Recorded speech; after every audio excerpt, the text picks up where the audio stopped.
"Sir, you can't board with that box. It's not classified as carry-on." The old man didn't argue, didn't even look up. He just kept holding the wooden urn with both hands tight, reverent, unmoving. The agent rolled his eyes, motioned for assistance, but when the second officer approached and saw the engraved tag, he stopped cold. "KIA, Sergeant Logan Grady, Fallujah." He stepped back, removed his hat, and whispered, "He boards first. If you believe some burdens deserve salutes, comment respect below." Ethan Grady had never been much for speeches. At 75, he'd said everything he needed to say decades ago. Words were just filler now. Unnecessary weight on a journey already heavy with purpose. The airport bustled around him, the chaos of rolling suitcases and blinking screens. Ethan moved through it at his own pace, unhurried yet deliberate. His weathered Army veteran cap sat low over gray eyes that had seen 3 wars and buried too many friends. His flannel shirt and worn jeans stood out among the business travelers in pressed suits. In his arms he carried a small duffel bag, not heavy, but he held it like it contained everything that mattered. In many ways it did. Inside was a wooden urn, hand-carved from oak, polished to a soft gleam. The remains of Staff Sergeant Logan Grady, Ethan's younger brother by 11 years, Logan who died in Fallujah 16 years ago. Logan who was finally coming home. No reporters waited, no honor guards stood by, just one old soldier fulfilling a promise that had waited too long. "ID and boarding pass, sir." The TSA agent's voice pulled Ethan from his thoughts. He shifted the bag carefully to one arm, presented his documents with the other. The agent nodded, waved him through the metal detector. The line coiled slowly forward. Shoes off belts, removed laptops, separated. The monotonous liturgy of modern travel. Ethan complied without complaint, but kept the duffel close. When his turn came, he placed his jacket in the plastic bin, his wallet, his keys. The agent pointed to the bag. "That needs to go through the scanner too, sir." Ethan shook his head. "My brother's in here, I'll carry him." The agent frowned. "Everything goes through screening, sir." "I understand," Ethan said, unzipping the bag, just enough to reveal the polished wood beneath. "It's his ashes." The TSA agent eyed the container skeptically. "Sir, you can't board with that box. It's not classified as carry-on. It'll need to be checked." Ethan didn't raise his voice, didn't argue, just stated a fact. "I don't check family." "Sir, you'll need to step aside." Ethan moved to the designated area, still holding the duffel close. Through the terminal windows he watched planes taxi across the tarmac, each one taking someone somewhere that mattered. His mind drifted to a different time, Vietnam, 1968.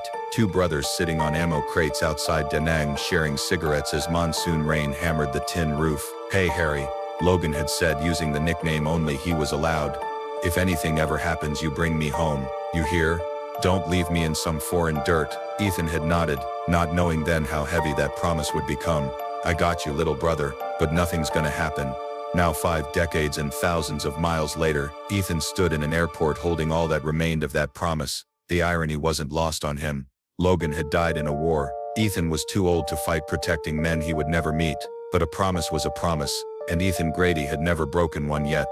The second TSA officer approached with practiced authority, younger than the first, with military bearing evident in his posture. "What seems to be the issue?" he asked his colleague. "Sir insists on carrying this container, says it's his brother." The officer turned to Ethan, then noticed a small brass plaque on the urn, visible through the partially unzipped bag. His eyes widened slightly as he read the inscription, "KIA Sergeant Logan Grady, Fallujah."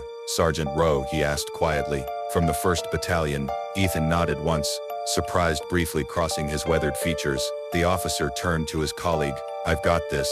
Then back to Ethan. "Sir, please wait here, let me get a supervisor." The first agent started a protest, but something in his colleague's expression silenced him. Minutes later, a TSA supervisor arrived, accompanied by an airline representative. Brief hushed conversation followed, punctuated by glances toward Ethan. Heads nodded. Radio calls were made. The supervisor approached Ethan with newfound respect. "Mr. Rowe, we're going to expedite you through security, and on your flight, Officer Bennett will escort you." Bennett, the second TSA agent, stepped forward. "It would be an honor, sir." As they walked through the terminal, Bennett spoke softly. "I served in Iraq 2004 to 2006. We all knew about your brother." Ethan's stride faltered slightly. "You did?" "Yes, sir." The convoy ambushed outside Fallujah. He held position so the wounded could be evacuated. "Saved 9 men that day." Ethan said nothing, but his grip on the duffel tightened. "And we heard about you too," Bennett continued. "How you flew into the combat zone when you found out. How you insisted on escorting him back to base yourself, even though you were retired. That story, it meant something to us over there." News to Ethan he'd never considered his actions remarkable, just necessary. When the call came that Logan had fallen, he'd pulled strings, called in favors, and found his way to Iraq within 36 hours. Rank and regulations didn't matter. Nothing mattered except bringing his brother home, but the military was efficient at creating legends, and over the years the story had grown among certain circles. The retired army sergeant who crossed war zones to recover his fallen brother. At the gate, boarding was already underway, but the attendant immediately halted the process when she saw Bennett and Ethan approach. "Ladies and gentlemen, we're going to pause boarding briefly," she announced. No explanation given, none needed. "Sir, we'd like you to board first," she told Ethan quietly. Ethan started to decline. He'd never sought special treatment, but Bennett spoke first. "Please, sir, let us do this small thing." Ethan relented with a slight nod. As he walked down the jetway, the flight crew lined up at the aircraft door. The captain stepped forward.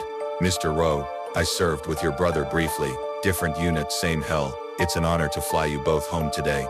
Inside the aircraft, Ethan made his way to his assigned seat in row 17.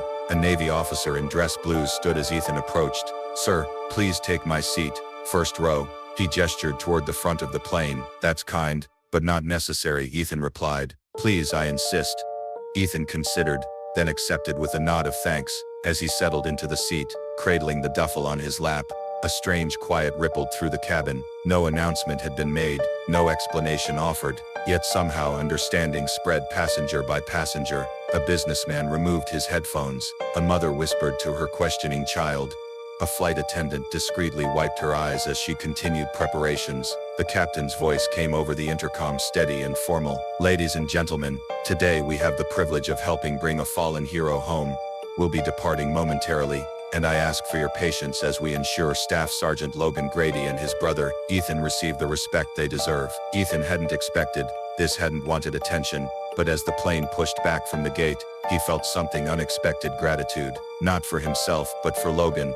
Recognition at last for the sacrifice his brother had made. As the engines thundered to life, Ethan placed one weathered hand on the duffel. "Almost there, little brother," he whispered, words lost in the roar of acceleration. "Almost home. If you think real rank doesn't need explaining, comment respect below." The flight landed in Ethan's hometown of Millbrook under clear autumn skies. As passengers prepared to deplane, the captain's voice returned over the intercom.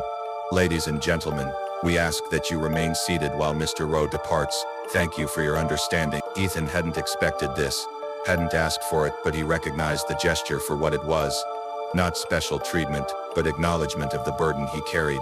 As he stepped from the jetway into the terminal, Ethan saw him immediately. A young Marine in dress blues standing at rigid attention near the gate. Their eyes met briefly, and the Marine rendered a perfect salute. Ethan shifted the duffel to his left arm, and returned the salute, not as crisp as decades ago, but meaningful all the same. "Staff Sergeant Rowe is finally home, sir," the Marine said, holding his position. Ethan nodded once, continued walking. No words felt adequate. Outside, beyond the security checkpoint, more surprises waited. A small gathering of veterans, some in uniform, others in civilian clothes with service caps and pins, stood in loose formation. They didn't approach Ethan, didn't crowd him. They simply formed a quarter of respect as he passed, each nodding and silent acknowledgement. Ethan hadn't told anyone he was coming, hadn't announced his journey, yet somehow word had traveled faster than the flight itself. At the end of the impromptu honor guard stood Sheriff Tom Vickers, Ethan's neighbor and fellow Vietnam veteran. "Thought you might need a ride," Mike said, simply gesturing to his personal truck when in the passenger loading zone. Ethan accepted with a nod. Neither man spoke as they loaded Ethan's small suitcase. The duffel has always remained in his grasp. A young woman nearby had been filming the scene with her phone. By evening, her video captioned simply, "He brought his brother home," had been viewed over 2 million times.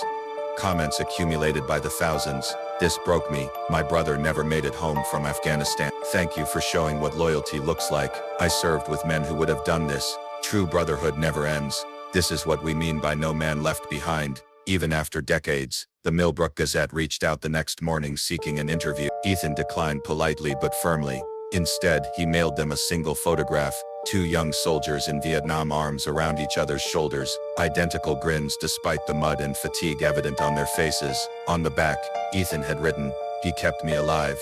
Now I brought him back." The newspaper ran the photo on the front page with a simple headline, "A promise kept."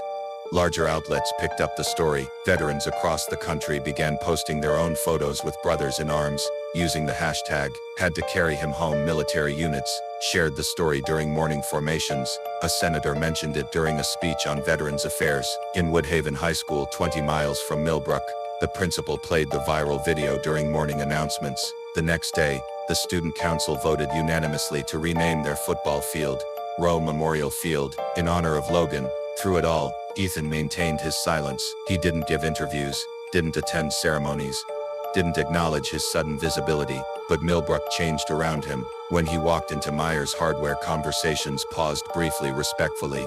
When he ate breakfast at the local diner, his check occasionally disappeared, paid by anonymous patrons. When he stopped for gas, attendants would wave away his credit card. Small gestures, quiet recognition. 2 weeks after his return, Ethan received a letter from a Marine Staff Sergeant stationed in Japan. "Mr. Rowe, I never knew your brother, but I know what you did for him. Last night, my unit discussed what it means to leave no one behind. Your journey was our example because of you. I've made my men promise to do the same for each other, should the time ever come. Some burdens are too sacred to entrust to strangers." Ethan read the letter twice, then carefully placed it in the wooden box where he kept Logan's medals and dog tags. That evening, as sunset painted the hills beyond Millbrook, Ethan drove to the small cemetery at the edge of town. The plot beside his parents had been prepared. Tomorrow would be the private ceremony, just Ethan, the earth, and the promise being fulfilled. "Almost done, little brother," he whispered, standing beside the freshly dug grave. "Almost home." Dawn broke gently over Millbrook Cemetery. Ethan arrived early, before the groundskeeper, before the birds fully roused to song. He parked his truck beneath the old oak at the property's edge, and sat quietly watching morning mist rise from the valley beyond. No funeral home had been engaged. No minister waited to offer prayers, just one old soldier completing a mission, decades in the making. Ethan carried the wooden urn across dew-dampened grass, his steps slow but purposeful. At the gravesite he knelt despite protesting, knees gently placed the urn in the small hole beside the headstone he'd installed the previous week. Staff Sergeant Logan Grady, 1957-2004, brother warrior's guardian. He kept his word. Ethan remained kneeling, head bowed, hands resting on the damp earth. No prepared words came, none were needed between brothers. Finally, he spoke, voice barely above a whisper. "You're home, Jimmy, right where you belong." He filled the hole himself, declining the groundskeeper's offer of assistance when the man arrived. Each handful of soil was placed with care, with meaning. When finished, Ethan stood, brushed dirt from his hands, and rendered one final salute. "Mission complete," he said, then turned and walked back to his truck. Ethan Millbrook resumed its rhythm. The viral video faded from social media feeds. Newer stories captured public attention, but something had changed permanently in how the town viewed Ethan Grady, and perhaps in how small towns everywhere viewed the quiet veterans living among them. Every November 10th, the Marine Corps birthday, and coincidentally Logan's birthday as well, Ethan visited the grave. He would bring 2 black coffees and paper cups, placing one on the headstone, while he sat on a nearby bench, sometimes for hours. One cup always remained untouched, a ritual understood without explanation. Locals who passed by never interrupted. They simply slowed their pace, perhaps nodded in acknowledgement. Respect didn't require interaction. 6 months after the burial, Ethan arrived to find something new, a small bronze plaque installed at the base of the oak tree overlooking the grave. He hadn't requested it, hadn't known it was coming. The inscription read simply, "He kept his promise." Ethan stood before it for a long moment, then nodded once in approval. The following spring, a young Marine in dress blues visited the grave fresh. Away from boot camp, he knelt beside the headstone, and rendered a salute, and left behind his challenge coin, the mark of a promise between warriors. Hours later, Ethan found it gleaming against the granite. He smiled slightly, the expression rare on his weathered face. With careful fingers, he placed the coin beneath Logan's folded flag in the display case at home. Visitors occasionally asked Ethan why he'd gone to such lengths, why he'd traveled across the world into a war zone at his age, why he'd fought bureaucracy and risked danger, all to bring his brother home. His answer never varied, simple, direct, complete, because he would have done the same for me. In that certainty, that knowledge of mutual sacrifice, lay everything worth knowing about brotherhood, about loyalty, about love. Subscribe to Steelheart Stories if you believe some promises should be kept forever.